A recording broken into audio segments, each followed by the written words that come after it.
Sam जो है वो थेरेपी ले रहा है where he is encouraged to talk about his dreams.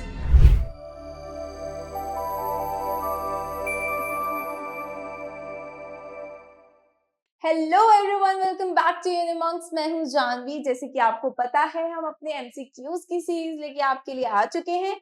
हमने काफी सारे एमसीक्यूज ऑलरेडी कवर कर लिए हैं। आज जो हम एमसीक्यू करेंगे वो है क्वेश्चन नंबर 64। हमने 63 तक कर लिए थे। 64th का मैंने बोला था कि आपको कमेंट सेक्शन में बताना है कि इसका आंसर क्या होता है, राइट? तो आज हम 64th से स्टार्ट करेंगे। हमें जल्दी जल्दी अपने एमसीक्यूज बहुत सारे कवर करने हैं ताकि आपको सीयूईटी में कोई भी प्रॉब्लम ना आए। ज्यादा से ज्यादा जितने भी एमसीक्यूज हो सकते हैं, जितने भी पॉसिबल एमसीक्यूज हैं हमारे सभी चैप्टर्स के, हम उन एमसीक्यूज को जरूर कवर करेंगे, राइट? सभी एमसीक्यूज को हम अच्छे से कवर करेंगे। आपको मुझसे ये प्रॉमिस करना है कि आप सारे एमसीक्यूज जो हो अच्छे से समझ रहे हो, ठीक है? एमसीक्यूज को अच्छे से समझ रहे हो, सेल्फ स्टडी अच्छे से कर रहे हो, आपने नोट्स तो बनाए होंगे पूरे साल में, उन नोट्स को अच्छे से पढ़ रहे हो, राइट? तो चलो अब हम स्टार्ट करते हैं हमारे क्वेश्चंस को सॉल्व करना, ठीक है? तो जो फर्स्ट क्वेश्चन है हमारा, सॉरी, क्वेश्चन नंबर 64 जो है हमारा, the Stanford prison experiment. Stanford prison experiment जो था वो हमारा किसकी स्टडी था? Criminal behaviour in confined environments, the psychological effects of perceived power, long term memory strategies या फिर developmental milestones in adolescence। अब हमें क्या देखना है? हमें सभी एक्सपेरिमेंट्स को याद रखना है, ठीक है? कि स्टैनफोर्ड प्रिजन एक्सपेरिमेंट जो था वो किसके लिए था? किसके लिए था? ये है हमारा option B, the psychological effects of perceived power. किसकी स्टडी था? The Stanford Prison Experiment was the study of the psychological effects of perceived power. चलो नेक्स्ट क्वेश्चन पे चलते हैं हम अपना। नेक्स्ट क्वेश्चन है हमारा 65th, which is about self efficacy. So self efficacy is best described as। अब हमें बताना है कि सेल्फ एफिकेसी जो है वो इन स्टेटमेंट्स में से कौन सी स्टेटमेंट में अच्छे से डिफाइन की गई है? One's belief in one's ability to succeed in specific situations or accomplish a task. Option B is the overall view of oneself as a valuable and worthy person. One's ability to control and express emotions appropriately. या फिर the assessment of one's own strength and weakness. ये नहीं होता, right? Control भी नहीं होता हमारे expressions पे, ठीक है? Overall view of oneself as a valuable and worthy person, ये भी नहीं होता। ये क्या होता है हमारे? की सेल्फ एस्टीम होता है। सेल्फ एफिकेसी क्या होता है? Option number A, one's believe in one's ability to succeed in specific situation and accomplish a task. याद रखना, self efficacy is one's believe. Believe किस चीज का? अपनी एबिलिटी का, to succeed in specific situation और accomplish a task. Next question है हमारा, which method is most commonly used in cognitive therapy? Cognitive therapy के लिए कौन सा मेथड यूज किया जाता है टू ट्रीट डिप्रेशन? अब कॉग्निटिव थेरेपी में हम क्या यूज करते हैं? Exposure therapy, cognitive restructuring, systematic desensitisation या फिर साइकोडायनेमिक थेरेपी। कौन सी यूज करते हैं हम? कॉग्निटिव रिस्ट्रक्चरिंग यूज करते हैं, ठीक है? किसमें यूज करते हैं? कॉग्निटिव थेरेपी में, टू ट्रीट डिप्रेशन।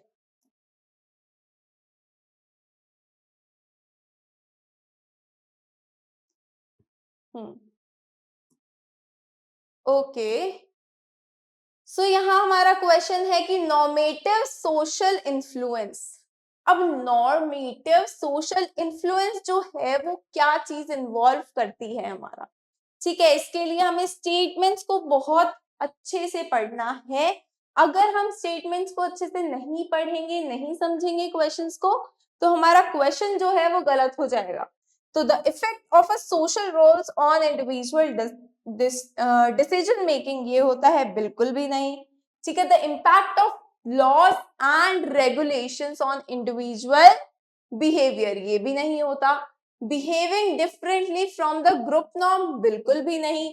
तो नॉर्मेटिव सोशल इन्फ्लुएंस का क्या होता है, क्या चीज इन्वॉल्व करती है, changing behaviours to fulfil the expectations of others. इसका क्या हो गया, क्योंकि नॉर्मेटिव सोशल इन्फ्लुएंस है ना कि नॉर्म्स के अकॉर्डिंग सोशल इन्फ्लुएंस, तो changing behaviour to fulfil expectations of others. तो इसका क्या हुआ, हमारा ऑप्शन नंबर ए हो गया। नेक्स्ट है हमारा 68, राइट। 68 क्या कहता है हमारा कि which psychologist develop the theory of multiple intelligence. कौन से साइकोलॉजिस्ट ने जो है हमारी थ्योरी ऑफ मल्टीपल इंटेलिजेंस जो है वो डेवलप की थी। हार्वर्ड गार्डनर ने की थी, एल्बर्ट बेंड्योरा ने की थी, या फिर कार्ल रॉजर्स ने की थी, या फिर रेमंड कैटल ने की थी। किसने की थी, हार्वर्ड गार्डनर ने की थी। कौन सी theory, theory of multiple intelligence. बहुत इजी है, हमारा चैप्टर नंबर 1 से क्वेश्चन है ये। चैप्टर नंबर 1 से थ्योरी से रिलेटेड बहुत सारे क्वेश्चंस आएंगे।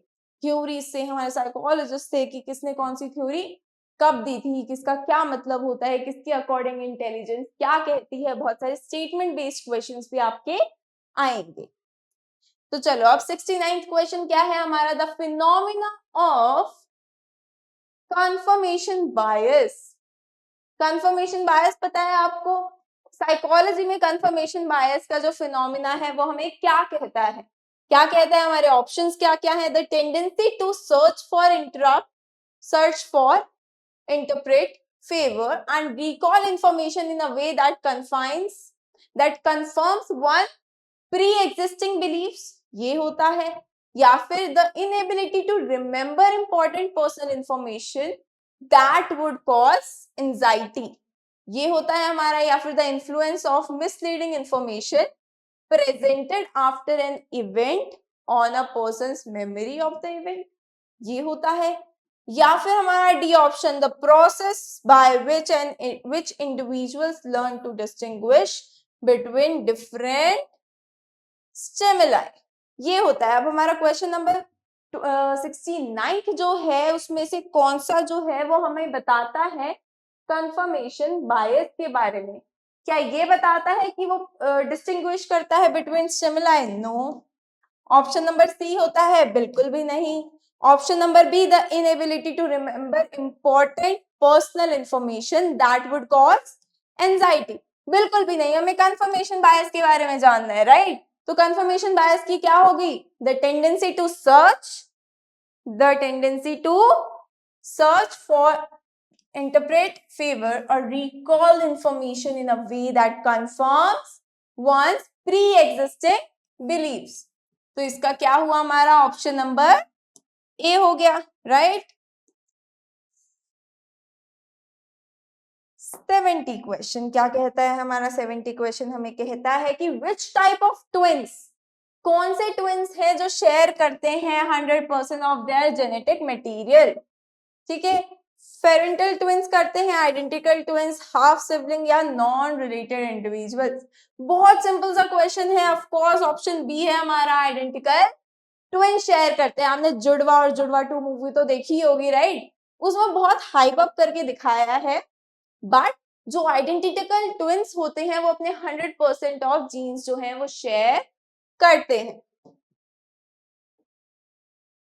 चलो नेक्स्ट देखते हैं, हमारा नेक्स्ट क्या क्वेश्चन है। नेक्स्ट क्वेश्चन है हमारा theory, which theory of human development suggests that development involves a series of psychosexual stages। अब psychosexual stages की जो थ्योरी है वो क्या इन्वॉल्व करती है अपना, कौन सी थ्योरी है, मतलब विच theory of human development, human development की कौन सी थ्योरी जो है वो इन्वॉल्व करती है साइकोसेक्सुअल स्टेजेस को।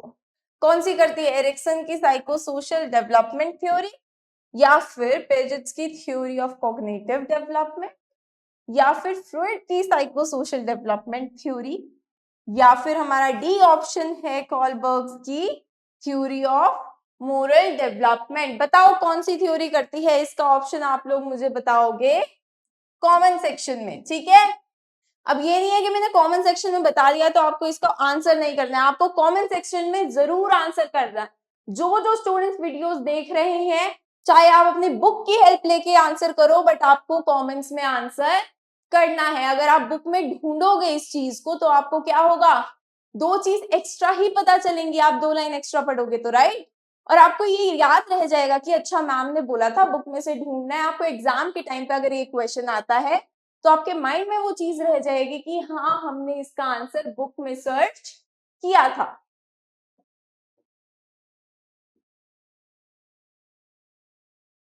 तो अब आ गए हैं हमारे केस स्टडी क्वेश्चन, जो कि है हमें माया के बारे में।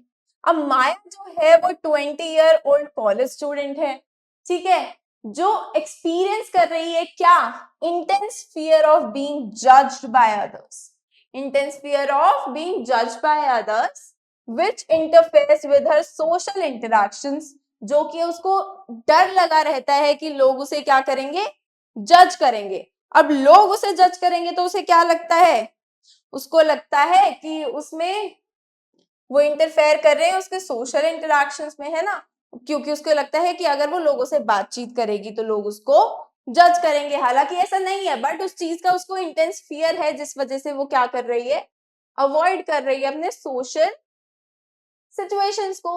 और ये बेस्ड ऑन दिस केस हमें बताना है माया जो है वो कौन से डिसऑर्डर से जो है सफर कर रही है। Is it social anxiety disorder, generalised anxiety disorder, major depressive disorder, या फिर ऑब्सेसिव कंपल्सिव डिसऑर्डर। तो उसको सोशल इंटरैक्शन से एंजाइटी आती है, राइट। तो क्या हुआ इसका आंसर, सोशल एंजाइटी डिसऑर्डर हुआ। कौन सा हुआ, option number A, which is our social anxiety disorder. अब बात करते हैं हम राहुल की। तो राहुल क्या कह रहा है, राहुल एक 35 ईयर ओल्ड है, ठीक है, आईटी प्रोफेशनल है, has been feeling persistently sad and has lost his interest in usual activities. वो बहुत सैड फील कर रहा है और जिन जिन जिन चीजों को करने में उसको मजा आता था उन चीजों से वो दूर भाग रहा है, right. He decides to seek help and is recommended a therapy that focuses on negative part, changing negative pattern। याद रखना ये हमारा क्वेश्चन चैप्टर नंबर 5 से क्वेश्चन है कि changing negative patterns of thinking and behaviours. अब हमें इसकी थेरेपेटिक अप्रोच बतानी है कि कौन सी थेरेपी जो है राहुल को चाहिए, किस चीज के लिए चाहिए, टू चेंज हिज बिहेवियर, उसके नेगेटिव पैटर्न्स को, थिंकिंग पैटर्न्स को चेंज करना है, उसके बिहेवियर को चेंज करना है, राइट। तो cognitive behavioural therapy which is our CBT, ये चाहिए हमें, साइकोडायनेमिक थेरेपी चाहिए, ह्यूमनिस्टिक थेरेपी चाहिए, या फिर electroconvulsive therapy which is our ECT. कौन सी चाहिए, कॉग्निटिव बिहेवियरल थेरेपी। क्यों, क्योंकि उसके थिंकिंग पैटर्न को चेंज करना है, राइट, थिंकिंग पैटर्न को चेंज करना है, बिहेवियर को। तो cognitive behavioural therapy which is our CBT, इसके लिए कौन सी चाहिएगी, हमारी सीबीटी चाहिएगी, राइट। तो चलो नेक्स्ट आता है हमारे रवि के बारे में। रवि जो है वो एक 28 ईयर ओल्ड है, सॉफ्टवेयर डेवलपर, सॉफ्टवेयर डेवलपर है जो कि एक्सपीरियंस कर रहा है क्या, uncontrollable thoughts about germs and cleanliness. Question को हमें अच्छे से पढ़ना है, अच्छे से समझना है, क्या है, टू ईज हिज एंजाइटी। वो उसको बार बार थॉट्स आ रहे हैं किस चीज के, अबाउट जर्म्स एंड क्लीनिनेस, की साफ सफाई होनी चाहिए, क्यों, जर्म्स होते हैं हर जगह। और अगर वो वॉश कर रहा है अपने हैंड्स बार बार बार बार और 50 टाइम्स अ डे, अपने हैंड्स वॉश कर रहा है 50 times a day due to germs, ठीक है, क्योंकि ये चीज उसके माइंड में बार बार चल रही है और अगर वो ऐसा कर रहा है तो उसकी एंजाइटी जो है वो दब जा रही है, मतलब कम हो जा रही है, ठीक है। तो इस केस के बेसिस पे रवि को कौन सा डिसऑर्डर हो सकता है, उसको पैनिक डिसऑर्डर है, ऑब्सेसिव कंपल्सिव डिसऑर्डर है, पोस्ट ट्रॉमेटिक स्ट्रेस डिसऑर्डर है, या फिर फोबियाक डिसऑर्डर है। कौन सा डिसऑर्डर है? उसको है obsessive compulsive disorder which is our OCD. Very good, हम बहुत अच्छे से क्वेश्चन सॉल्व कर रहे हैं, हमें आगे भी और अच्छे से क्वेश्चन सॉल्व ऐसे ही करते रहना है। अब जो है हमारे पास वो है हमारा क्वेश्चन नंबर 75 जो कि है लैला के बारे में। वो क्या है कि लैला जो है वो 32 इयर्स ओल्ड है और वो एक्सपीरियंस कर रही है क्या? Extreme mood swings. कब? अपने हाई फेज में। हाई फेज क्या होता है? हाई फेज एक, बताओ कौन सा डिसऑर्डर है जिसके दो फेजेस होते हैं, एक हाई और एक लो फेज, राइट? तो उसमें हाई फेज में क्या एक्सपीरियंस कर रही है? वो मूड स्विंग्स एक्सपीरियंस कर रही है जहां पे वो बहुत ज्यादा पावरफुल फील करती है। बट फिर उसको क्या होते हैं? एपिसोड्स आते हैं, certain episodes of depression, intense depression के एपिसोड्स आ रहे हैं। एक तरफ वो बहुत ज्यादा पावरफुल फील कर रही है, एक टाइम पे उसको डिप्रेशन के एपिसोड्स आ रहे हैं, राइट? तो she was recently hospitalised following a particularly risky behaviour during her high phase. और अपने हाई फेज में जो कि उसका एफोरिक फेज होता है उसमें उसने क्या किया? बहुत ज्यादा क्वेश्चनेबल बिहेवियर किया, बहुत ज्यादा रिस्की बिहेवियर किया, जिसकी वजह से उसको हॉस्पिटलाइज होना पड़ा। अब जो लैला के ये सिम्टम्स हैं, ये सिम्टम्स हमें क्या चीज के बारे में बता रहे हैं? कि उसको कौन सा डिसऑर्डर हो सकता है? कौन सा डिसऑर्डर हो सकता है? Bipolar disorder, borderline personality disorder, schizophrenia, या फिर साइकोथीमैटिक डिसऑर्डर। बताओ कौन सा है? हमारा ये साइकोक्लॉथमैक डिसऑर्डर नहीं हो सकता, स्किज़ोफ्रेनिया बिल्कुल नहीं हो सकता, बॉर्डरलाइन पर्सनालिटी डिसऑर्डर भी नहीं हो सकता। तो जो हमारी लैला है उसको कौन सा डिसऑर्डर है? उसको है बाइपोलर डिसऑर्डर, क्योंकि इसमें दो कॉम्बिनेशन होते हैं, किसका? एक मेनिया का और एक मेजर डिप्रेसिव डिसऑर्डर का, राइट? कि उसको एपिसोड्स आ रहे थे एक हाई फेज के जिसमें उसका मेनियाक बिहेवियर सामने आ रहा था, लो फेज में उसका डिप्रेसिव बिहेवियर सामने आ रहा था। चलो नेक्स्ट क्वेश्चन देखते हैं हमारा क्या है। 76 is about our Sam. Sam is undergoing therapy. Sam जो है वो थेरेपी ले रहा है where he is encouraged to talk about his dreams, जहां पे उसको encourage किया जाता है कि वो अपने सपनों के बारे में बात करे, अपनी चाइल्डहुड मेमोरीज के बारे में बात करे। वो सब जो है उसके ट्रीटमेंट का एक पार्ट है, ठीक है। His therapist tries to help Sam uncover the underlying conflicts जो उसके मन में बैठे हुए हैं उनको अनकवर कर रहा है, राइट? उसके सिम्टम्स के through. So this type of therapy is most likely, कौन सी थेरेपी है ये जिसमें वो क्या पूछ रहे हैं? उससे उसके ड्रीम्स के बारे में पूछ रहे हैं, चाइल्डहुड मेमोरीज के बारे में पूछ रहे हैं। तो कौन सी थेरेपी हुई हमारी? सीबीटी नहीं, साइकोडायनेमिक थेरेपी, यस, जो कि हमारी किसने दी थी? सिगमंड फ्रॉइड ने दी थी, जिसमें हमें बताया जाता था हमारी अनफुलफिल्ड डिजायर्स के बारे में, राइट? उससे जाना जाता था कि एक पर्सन जो है वो इस तरीके का बिहेवियर क्यों कर रहा है। उसमें उनके ड्रीम्स के बारे में बात की जाती थी और किस बारे में बात की जाती थी? उनकी चाइल्डहुड मेमोरीज को लेकर भी बात की जाती थी।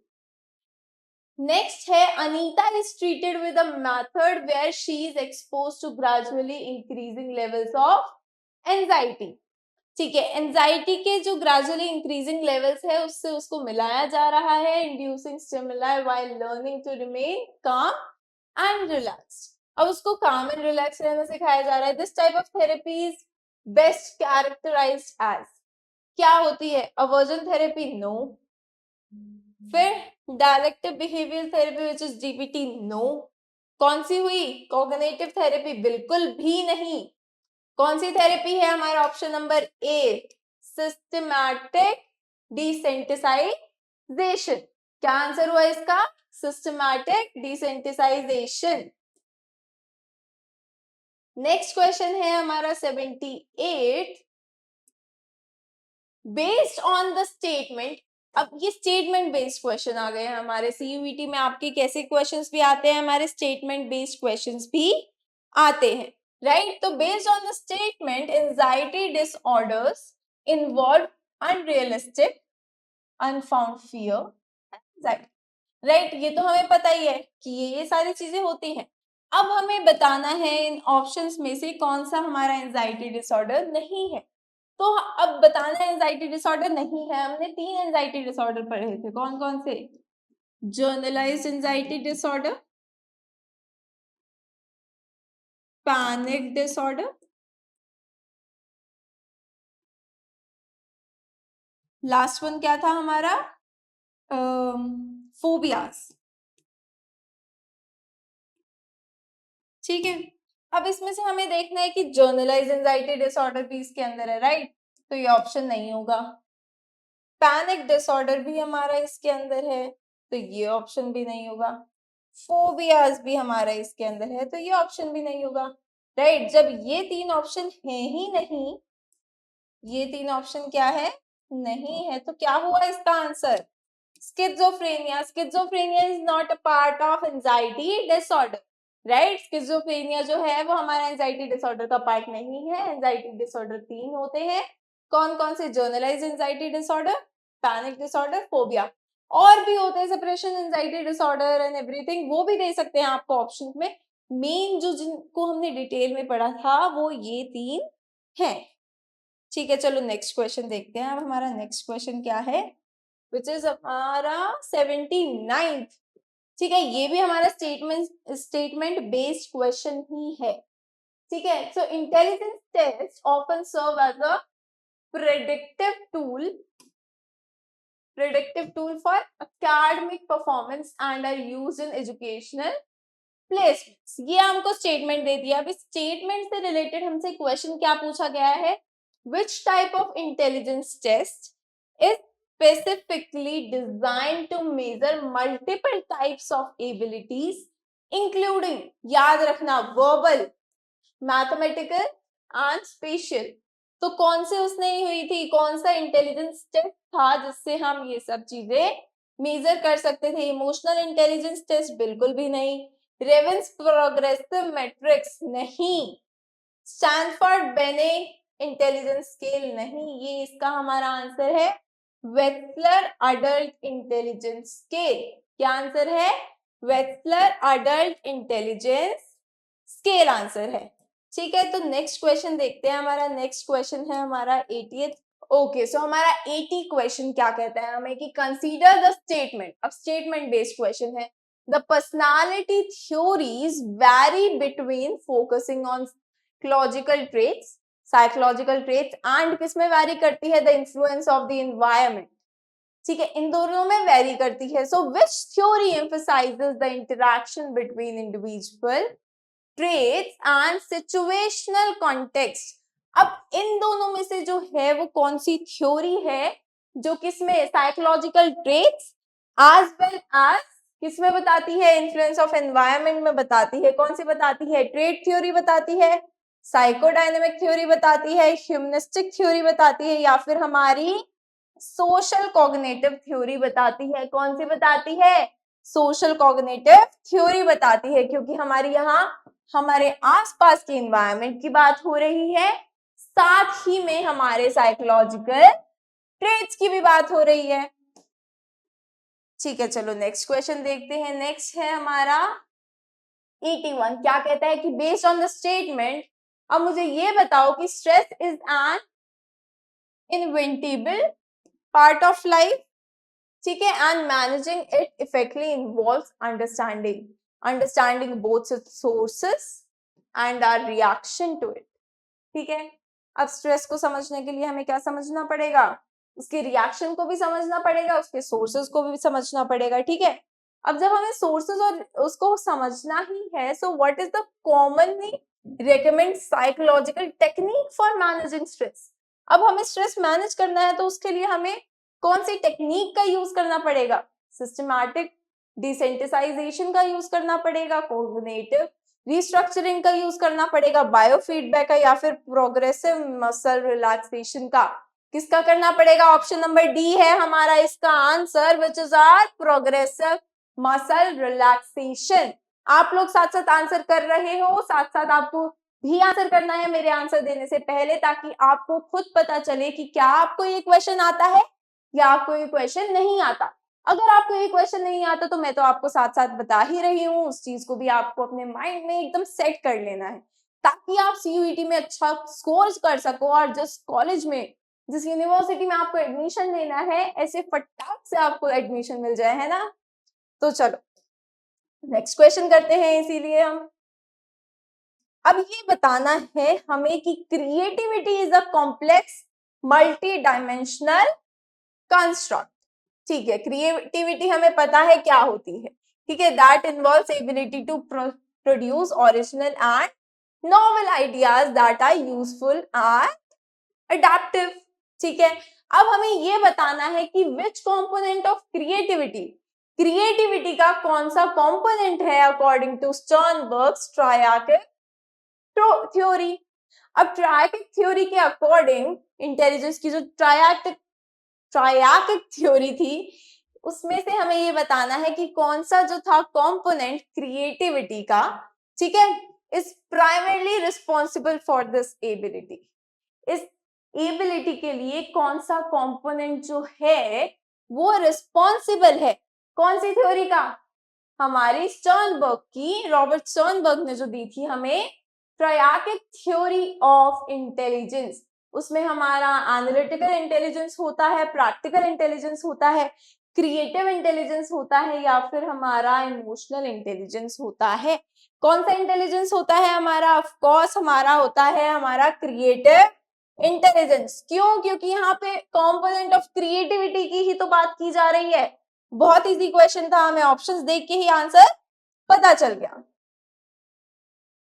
ओके नेक्स्ट देखते हैं, ये भी बहुत इंटरेस्टिंग क्वेश्चन है हमारा कि जो बिग 5 पर्सनालिटी ट्रेट्स होते हैं मॉडल के, वो क्या क्या होते हैं। ओपननेस, कॉन्शियसनेस, होता है, एक्सट्रोवर्जन होता है, एग्रीएबलनेस होता है, और न्यूरोटिज्म होता है। अब which trait from the big 5 characterized by the tendency to be compassionate and cooperative rather than suspicious and antagonist towards the others। अब हमें बताना है कि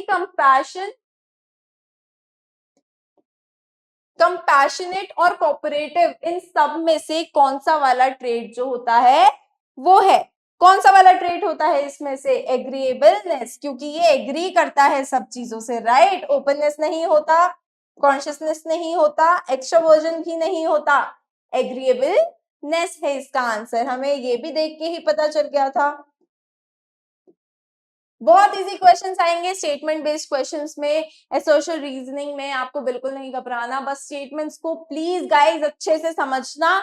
अगर आपने क्वेश्चन को अच्छे से नहीं पढ़ा, ऑप्शंस को अच्छे से नहीं समझा, तो आपका क्वेश्चन वही गलत हो जाएगा। उन 5 मार्क्स के साथ आप सही वालों में से भी 1 नंबर गवा बैठोगे, और आपको तो अच्छा लगेगा ही नहीं, हमें भी अच्छा नहीं लगेगा अगर आपके मार्क्स कम आए तो इसलिए आपको क्या करना है, आपको अच्छे से पढ़ना है, राइट। तो चलो नेक्स्ट क्वेश्चन करते हैं हम, which is our question number 84।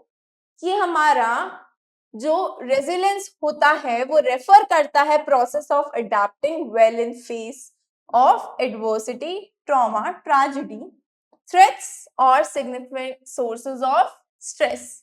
ठीक है, ये हमें पता है। So what is an important fact और that contributes factor, sorry important factor क्या है that contributes to an individual's resilience. अब कौन सा इंपॉर्टेंट फैक्टर है जो इंडिविजुअल के रेसिलियंस में क्या करता है, कंट्रीब्यूट करता है, कौन सा होता है, high intelligence question which is our IQ, IQ high होनी चाहिए, स्ट्रॉन्ग सोशल सपोर्ट होना चाहिए, फिजिकल स्ट्रेंथ होनी चाहिए, या फाइनेंशियल स्टेबिलिटी होनी चाहिए।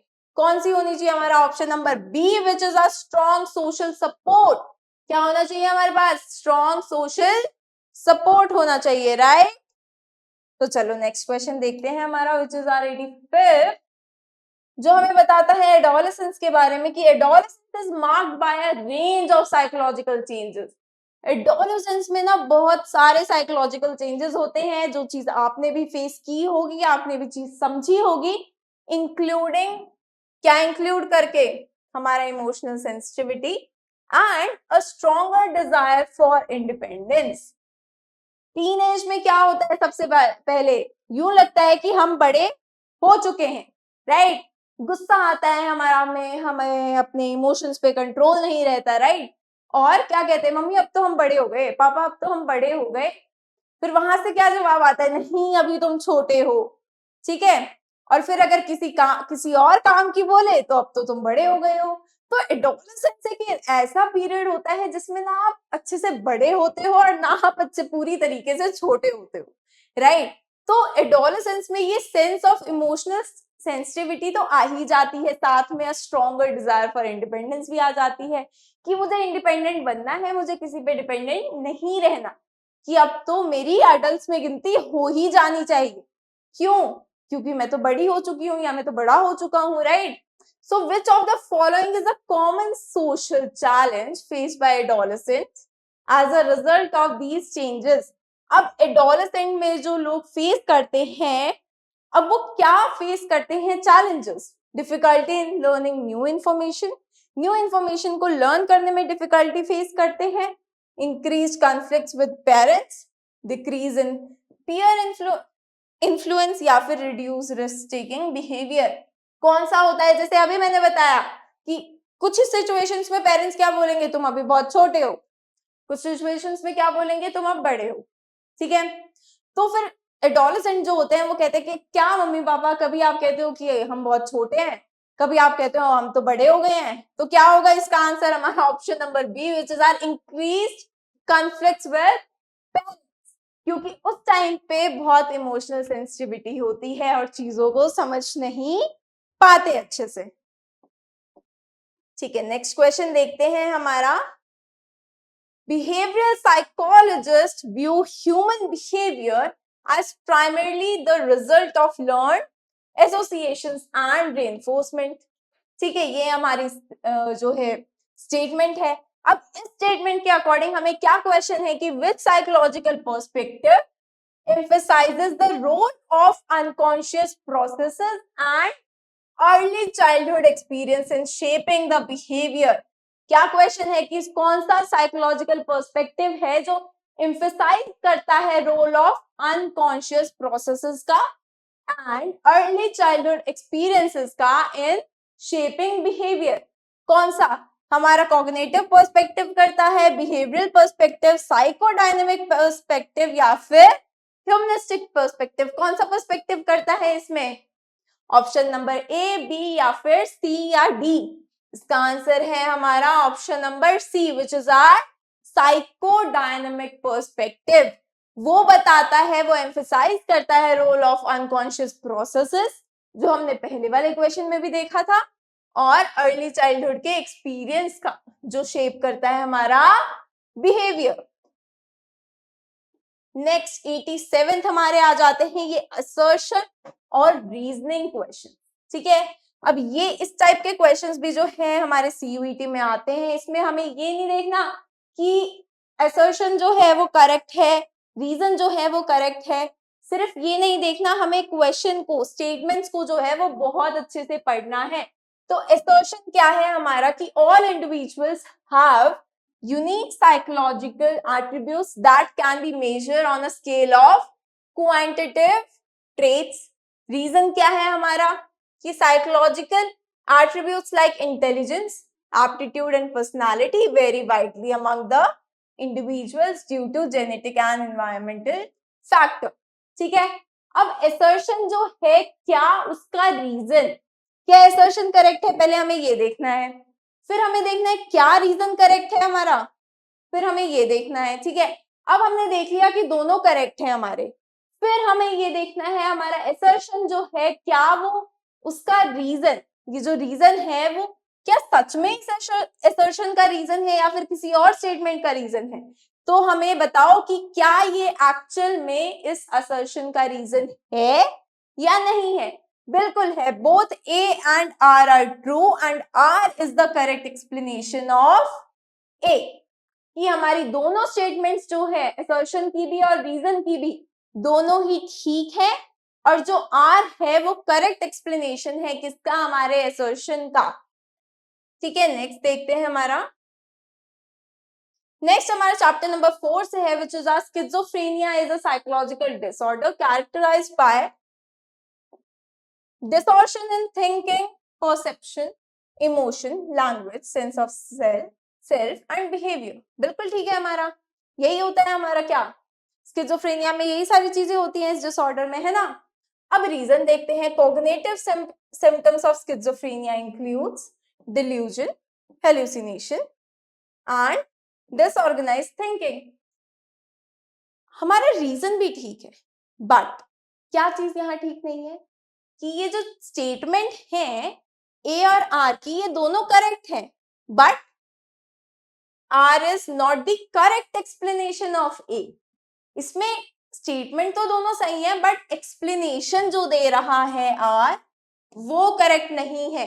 तो इसका क्या हुआ हमारा, ये मत देखना सिर्फ कि दोनों में तो स्किज़ोफ्रेनिया की बात हो रही है, उसके सिम्टम्स ही तो बताए हैं, उसका रीजन नहीं बताया हमें। ठीक है, तो इसमें क्या करते हैं स्टूडेंट्स, ए टिक करके आ जाते हैं, जो कि सही नहीं है हमारा। इसका ऑप्शन क्या हुआ, ऑप्शन नंबर बी है इसका ऑप्शन। नेक्स्ट हमारा क्या है, attitudes influence how we perceive and react to other people. क्या ये ठीक है, हमारा एटीट्यूड ही इन्फ्लुएंस करता है कि किस तरीके से हम बिहेव करेंगे, रिएक्ट करेंगे टू अदर पीपल। ठीक है, अब रीजन क्या बोल रहे हैं, social cognition involve understanding others behaviour through our cognitive process. हमारा असर्शन ठीक है, बिल्कुल ठीक है। क्या हमारा रीजन ठीक है, बिल्कुल ठीक है। असर्शन भी ठीक है, रीजन भी ठीक है, तो ये दोनों चीजें ठीक है। तो ये दोनों ऑप्शंस तो गए कि इन दोनों ऑप्शंस में से तो कोई हो ही नहीं सकता। अब हमारे पास बचेगी ये दो ऑप्शंस। अब इनमें से हमें ये देखना है कि क्या आर जो है, क्या हमारा रीजन वो अच्छे से एक्सप्लेन कर रहा है, एक्सप्लेनेशन करेक्ट दे रहा है ए के बारे में, कि ए ने हमें बताया है कि attitudes influence how we perceive and react to other people. ठीक है, एटीट्यूड्स के बारे में बताया। अब social cognition involves understanding other behaviours through our cognitive process. तो हमारा जो एटीट्यूड फॉर्मेशन हुआ है वो किस वजह से हुआ है, हमारा सोशल कॉग्निशन की वजह से हुआ है, राइट। तो क्या ये इसकी ठीक एक्सप्लेनेशन है, बिल्कुल ठीक एक्सप्लेनेशन है। तो इसका आंसर क्या हुआ हमारा, ऑप्शन नंबर ए हुआ। अब आ गया हमारा लास्ट क्वेश्चन आज की वीडियो के लिए, which is our again chapter number, कौन से चैप्टर से है ये, ग्रुप प्रोसेसेस के बारे में है, which from our chapter number 7 I guess। अब group processes can be significantly influence. अब ग्रुप प्रोसेसेस जो है वो इन्फ्लुएंस कर देते हैं किस चीज को लेके, इंडिविजुअल बिहेवियर को लेके। इसमें क्या होता है, ये हमारा हो गया असर्शन, ठीक है। क्या असर्शन ठीक है हमारा, बताओ जल्दी से। Group processes can significantly influence individual behaviour, बिल्कुल कर सकते हैं। फिर हमारा रीजन क्या कहता है, normative influence involves conforming to the group to be accepted or liked by the group members। assertion क्या कहता है हमारा कि ग्रुप प्रोसेसेस जो होते हैं वो इन्फ्लुएंस कर देते हैं, क्या इन्फ्लुएंस कर देते हैं, सिग्निफिकेंटली इन्फ्लुएंस इंडिविजुअल्स बिहेवियर। एक इंडिविजुअल के बिहेवियर को ग्रुप जो है वो इन्फ्लुएंस कर देता है। हमारा रीजन कहता है normative social influence. Normative social influence में क्या होता है कि एक पर्सन जो होता है वो लोगों के अकॉर्डिंग अपना बिहेवियर, उनकी एक्सपेक्टेशंस को मीट करने के लिए चेंज कर लेता है, and conforming to others group to be accepted or liked by the members of the group। कि किसी और ग्रुप में, जैसे कि किसी और फ्रेंड ग्रुप में आपको जाना है, तो उसके अकॉर्डिंग आप क्या करोगे, अपना बिहेवियर मॉडिफाई करोगे just to fit in that group, right. तो वो क्या होता है, social influence, normative social influence होता है। तो अब हमारा ग्रुप प्रोसेसेस जो होते हैं वो एक इंडिविजुअल का बिहेवियर चेंज कर देते हैं। हमारा असर्शन ये है। रीजन जो है वो भी ठीक है, क्योंकि वो बता रहा है रीजन कि किस तरीके से चेंज करते हैं, किस तरीके से इन्फ्लुएंस होता है। तो इसका ऑप्शन क्या हुआ हमारा, ऑप्शन नंबर ए करेक्ट हुआ। कैसे, क्योंकि ए भी करेक्ट है, हमारा असर्शन भी करेक्ट है, रीजन भी करेक्ट है, और जो रीजन है वो करेक्ट एक्सप्लेनेशन है किसकी, हमारे एसर्शन की।